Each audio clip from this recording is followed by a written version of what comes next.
Hey everyone, you're listening to Party Time, My Golf Story with Kevin Walsh, and whatever special guest he has today, you can check me out on episode 9 of the podcast. Today I'm wearing Grayson clothes while I'm out practicing because I believe in look good, play good, and follow me on Instagram, Sophia Warren Golf, and hope you enjoy the rest of the show. It's Party Time, My Golf Story, brought to you by Party Drinks. Classically designed golf drinks for golfers by golfers. And the golf real estate pros Gene Walsh and Vince Visicaro. For your Southwest Florida real estate needs, check them out at suncoastdreams.com. Now here's your host, Kevin Walsh. Hey, everybody. Welcome to the program. We have a younger guest who is very popular on YouTube. And a little backstory on him. I caddied for him not long ago, and it created a buzz at the place. Hey, do you know who that is? Do you know who that is? I didn't know who it was, but then I looked him up and spent a long part of the afternoon with him and had a really good time with Cole BustaJack Lantz. Good player, good content creator on YouTube. If you haven't seen his videos on YouTube, I would suggest you do that because he's just a golfer's golfer, the soul of golf. There's some fun and there's some camaraderie and everything. But I think really at the core of it, and what I saw on that day that I caddied for Cole, was he loves golf. And sometimes the golf, wherever you are, is just enough. My kind of guy. Before we go any further, if you haven't subscribed to the podcast, would you do so? Because that matters to the nerds at YouTube, at Spotify, at Apple, and everything else. And leave a comment as well. Big thanks to our title sponsors, Party Drinks. If you're looking for a drink alternative on the golf course and you're tired of crappy seltzers or repurposed drinks that somebody said, oh, this will be good for golf, but it's really meant for the beach or something else, try Party. For golfers, by golfers, and that makes all the difference. If you don't have Party at the golf course where you play, get in touch with the beverage staff or the golf staff and say, hey, we need this stuff here. And by the way, Party is sold exclusively through Paradise Craft Distributors, the exclusive distributor of Party drinks across the state of Florida, also available in New England. If golf real estate is in your future plans, it's a good time to buy, by the way. Weather's getting colder. Man, it was cold today in Florida, especially this morning, below 40 degrees. But for the most part, it's very warm in November and December. Nobody better than the golf real estate pros at suncoastdreams.com. Gene Walsh, Samantha Walsh, and Vince Visicaro, all based at Lakewood National Golf Club in Lakewood Ranch, Florida, just outside of Sarasota. They got you covered with that. And if all that golf has got you tired and you need a day at the spa to unwind, to recover from it all, BioLit Spa in downtown Sarasota is your place. All right, let's bring Cole Lantz on board here. Great to see you again, man. I had a really good time with you on the bag not too long ago. But tell me where you are right now. I'm guessing the home studio, but where are you hanging your hat or multiple hats and all your cool BustaJack Golf swag? Well, thanks for having me. First off, I'm excited to be here and I'm excited to have a conversation. But I am in my home studio.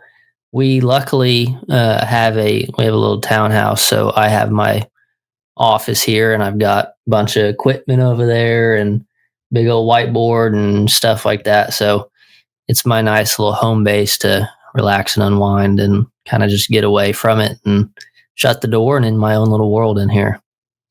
So it's kind of a workspace and a man cave at the same time. Can you put the work away and you turn on the big screen and watch the Cowboys or whoever it is that you're watching? Yep. Yeah, pretty much a little bit of both. I got guitar hanging in here, just a little chair behind me that I can just sit and chill or read a book or whatever, watch something. So it's my happy place, that's for sure. So it's been about a week and a half since we saw each other, and you came to Stream Song, and I met you at Bag Drop. And as I said in the preamble, there was quite a buzz, but it also revealed a generation gap that I know exists. I know I'm a square. I know I'm an old fart. But the younger crowd, and I would say that's the guys below 30, they knew exactly who you were, and they were very excited. And they were stunned that I didn't know who you were. But this is the new way that people are consuming golf. They're doing it on YouTube. But to have you tell the story you told me, it almost BustaJack Golf almost happened by accident. Do I have that totally right or partially right? Where am I on that? It was not really anything planned. per se. It was kind of a thing of COVID was happening right when we started it up, and that's kind of all there really was to do during that time was play golf. I know in Dallas, that's whenever we lived back in Dallas. It was not like I don't know how to say that. It's not the strongest restrictions in Texas that COVID had. So golf courses were open. So I don't know if any other places were, but that's really all there was to do at that time. So we really just played golf every day together because we grew up friends forever. And I knew how to videography, edit. I had all the camera stuff and I knew that side of the world. And we were just kind of like one day said, screw it, pulled out our iPhone, started filming each other. And I put it together real quick, a little editing. And that's really how we got started. It was kind of just a random thing of, hey, let's figure out how to do this. And if it works, it works. Let's just have fun. Because after every time we played golf, we'd go to our families and have funny stories to tell. So it was always a thing that let's just try it out. And we started filming it and people started watching for some reason. Well, the thing I liked about my time with you is you didn't gussy anything up. There were no frills. It was just golf. It was just you talking, being yourself. I mean, you come across with nice Southern polish. You're a good Southern gentleman, and I think that's enough. That's enough for me. Is that how you see it? How you want to be? Yeah, I mean, I don't think I've ever growing up and stuff. I was never the center of attention guy. I never was loud. I never was the outspoken extrovert, I guess. So it was always just doing my own thing, just head down, playing golf, doing, schoolwork, whatever it was. And it's kind of more of a soft spoken side. And I think getting to that stage, you kind of have to play it up a little bit on camera just so it's not like dry and boring, obviously. But yeah, I think people, especially in the golf world, at the end of the day, people care about golf if they're watching golf. Obviously, there's some entertainment there. There's some funny moments, but just delivering golf is what the people want, and that's what I'm going to continue to do. Yeah, I'm with you on that because this push to make golf more hip, more cool, dress it down, play music, and look, I get it. Fine, I'm an old fart and everything, but to me, golf was always enough. But if that's what it takes to get people on the golf course, I'm willing to get off my soapbox and say, fine, as long as you're there, just comport yourself well on the golf course and everything will be fine. Cole BustaJack Lantz is our guest here on Party Time, my golf story, brought to you by Party Golf Drinks. If you're looking for a drink alternative on the golf course, try Party. If golf real estate is in your plans and you're looking to live in a place like Lakewood National Golf Club in Greater Sarasota, suncoastdreams.com. It's got you covered. Gene Walsh, Vince Vizicaro, and Samantha Walsh. And if all that golf has you tired, check out BioLed Spa in downtown Sarasota. They'll get you set up. So, Cole, just a second ago, you were talking about we doing the videos and everything. You're talking about Mason. So tell me about your relationship with Mason, how far back it goes and what that relationship is right now. Yeah, it goes quite far back, actually. So I have a sister that's 3 years older. He has a sister that's 4 years older. So it was kind of even through our sisters that we met because they both played basketball in high school together. And at high school basketball games, you're always dribbling around a basketball, looking for something to do as a little kid, as the younger brother.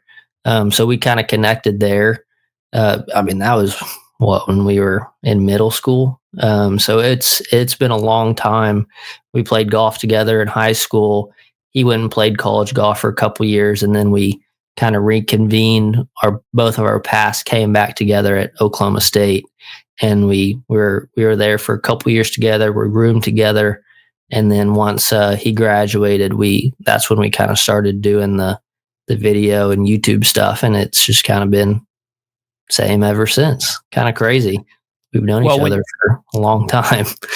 When you talk about roommates, I imagine you guys probably talked about your futures together. Were there alternative business plans, and then the golf part really happened by accident? Were there other things that were maybe talked about and in the mix? So he's actually a year and a half older than me. So he graduated and got a job as a financial analyst, just like kind of some back end accounting stuff. And he did that for, I think, just under a year. And I was doing my senior year of college online, finishing it out because it was still kind of COVID-ish, and you can do that. So we were filming while I was doing school, and he was still working when we started.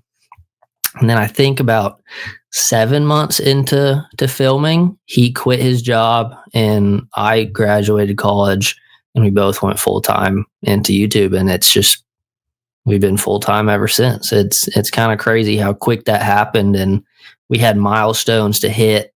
A certain amount of followers, certain amount of revenue to hit before we were okay with him quitting his job and me not, pursuing something after college. Can you tell me how that works? Because I think a lot of people are deeply curious about the YouTube model, how you get paid for that. Yeah. I mean, there are other ways you can get paid. You can have sponsors, and you do. Yeah. I'll get into the sponsors in just a little bit, but how does it work? There's a bunch of different revenues of income you can have as a creator.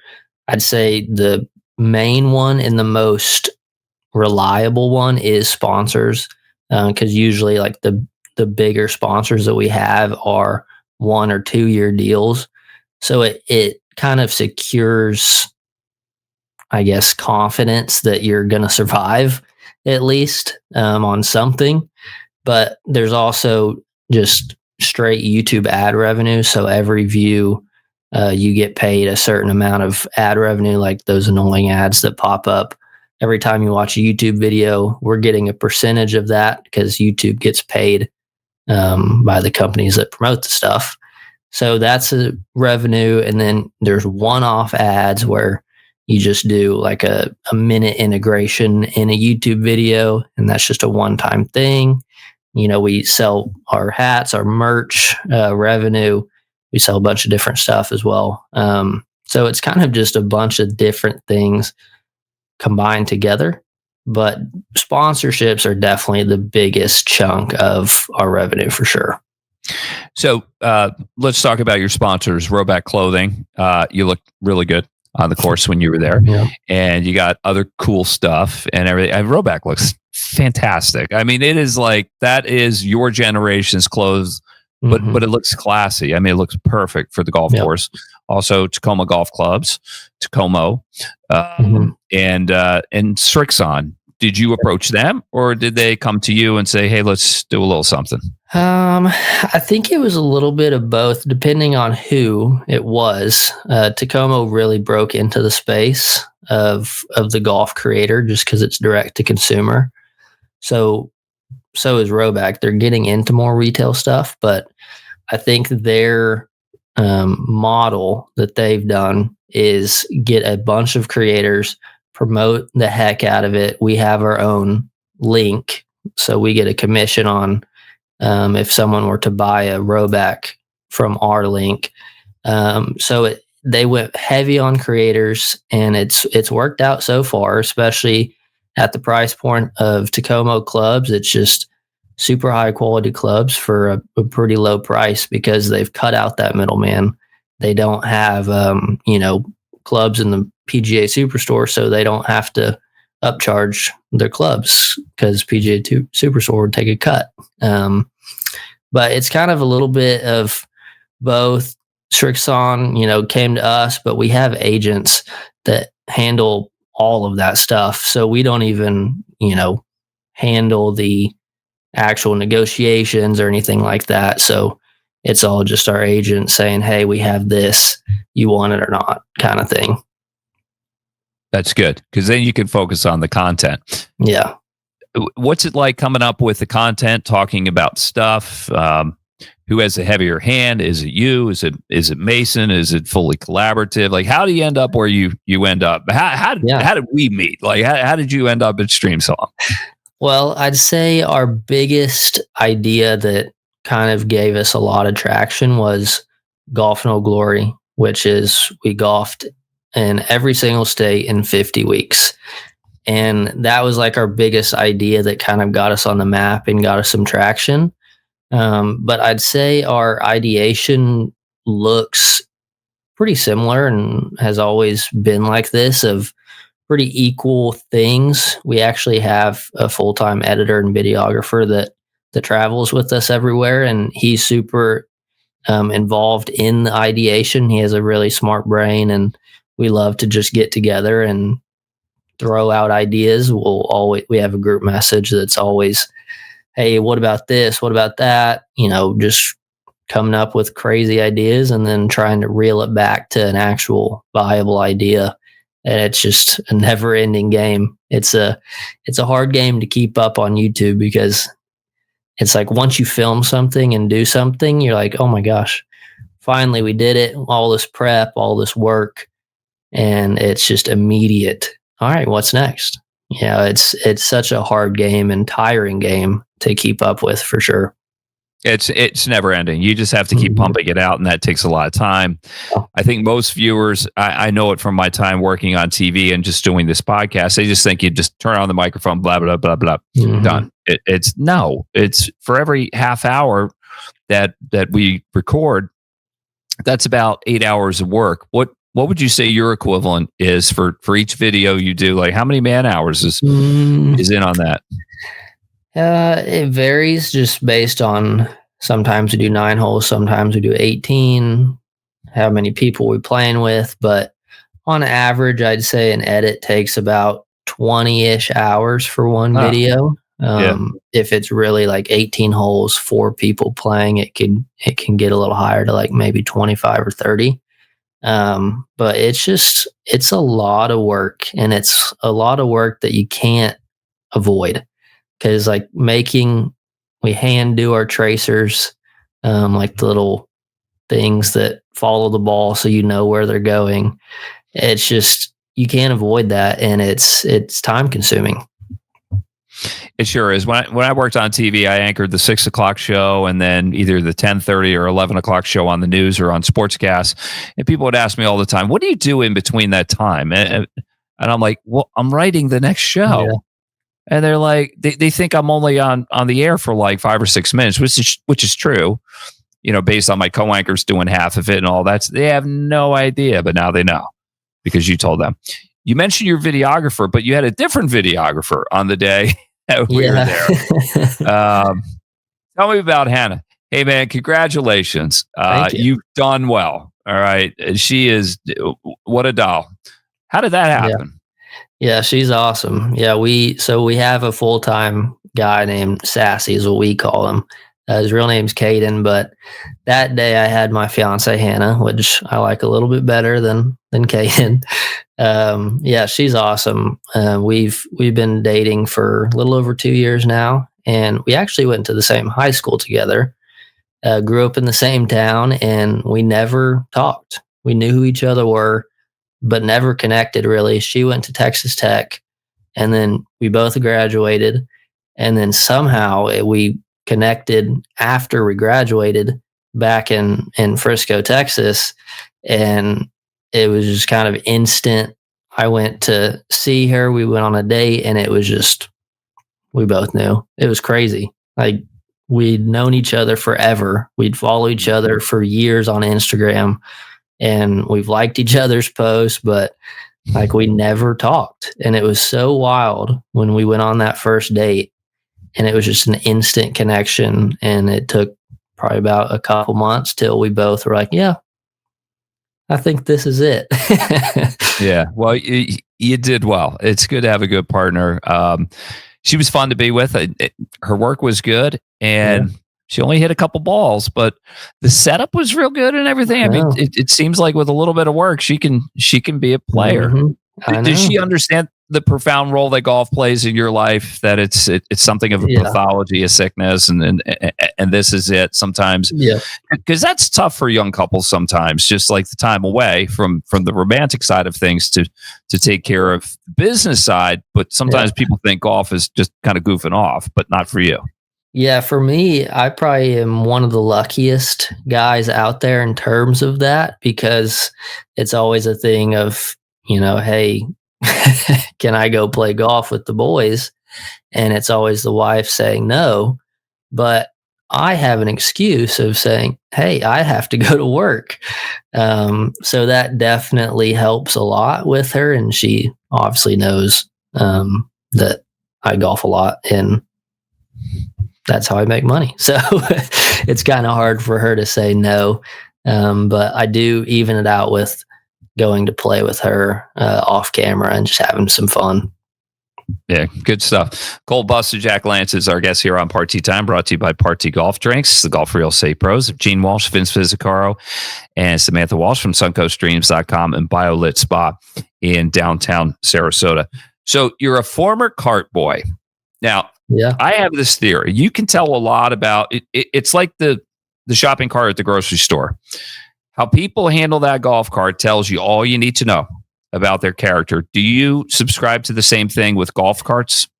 I do subscribe. You can automatically tell when, this might be a pretty dirty cart whenever they get back, or you never really know. In terms of the course that I was working at, it was more of a high-end private club. There wasn't much public play on it because it was like $400 to play it. It was crazy. But that's where the Oklahoma State golf team practiced.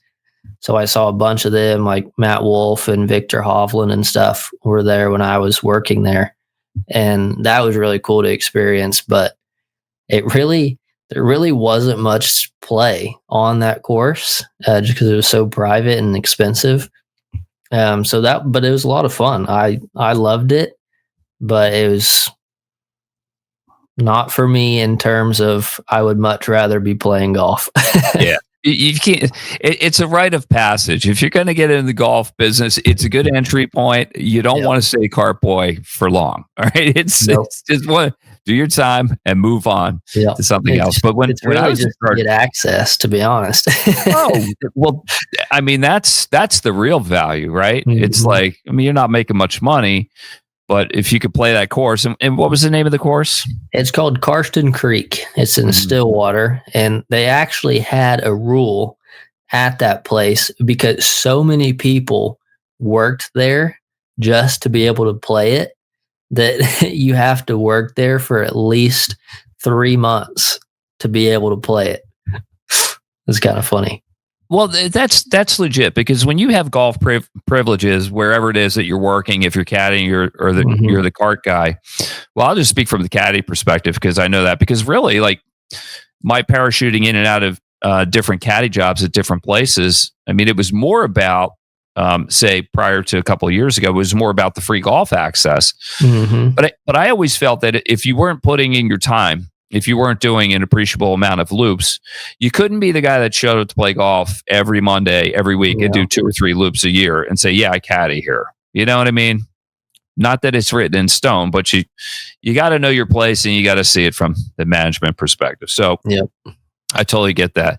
So what was it like seeing Matthew Wolf and Victor Hovland up close? They were really cool, very genuine guys.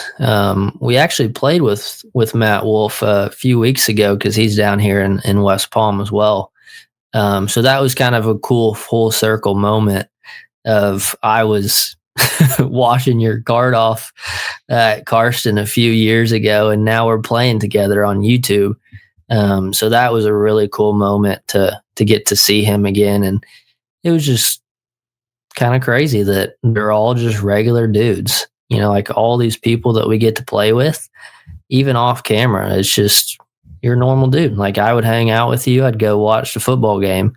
And it's just a crazy experience that, you kind of see all these guys as super, almost otherworldly beings.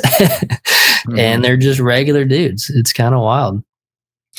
Yeah, I think whatever the job is, we all wear different masks in life. Somebody who's a thoracic surgeon is probably deadly serious when he gets to the hospital and he scrubs in. But there's got to be a release. And I think golf is the one thing, as long as we have golf together, the thoracic surgeon can hook up with the plumber, because at the end of the day, you got the golf in common. So tell me about BustaJack. How'd you get that nickname? I did a little background research, always do. And apparently you had a temper as a young boy. I can't believe it. Yeah. So the name came from, the first part is from Mason's part. His last name is Nutt. So his nickname, you can probably infer what it was. It was like his gamer tag, all that. Busta Nutt was a huge thing. And then my nickname was MadJack, still is. And I got that from my dad. His name is Jack. My middle name is Jack. So he calls me Jack. And then I was a kid. I had a very short temper. I always got super mad. I was very competitive and just really wanted to be good at stuff. And, obviously, golf, it's very frustrating at times, and you can't be good at all times. So yeah, I would throw clubs, broke a couple clubs, and my dad coined my name, MadJack, and it stuck forever. And then we were trying to come up with a name for the channel. We were trying to see like some golf term stuff, but it just didn't flow, and it just didn't feel right. So we combined our nicknames and got something super unique, and that's just kind of where it blossomed from. Yeah, it's cool. And I changed your name right under your name there. I had it BustaJack, like in the middle, like that. I forgot it was MadJack. You should have told me. You should have said, "You idiot! What are you doing here?" Well, no, I mean, either's fine. Everybody calls me either. Wait, what's it? I mean, are you famous? Just tell me, because people ask me about that on TV. They're like, "Are you recognized when you go to play?" You were certainly recognized when you came to Stream Song. What's the celebrity factor, if there is any at all? It's strange. It's definitely strange, but I absolutely love meeting fans. I'd say on a golf course, it's pretty common. Yes, just because obviously that is our target audience. I'd say in like an airport, it might happen once or twice, and it might happen zero.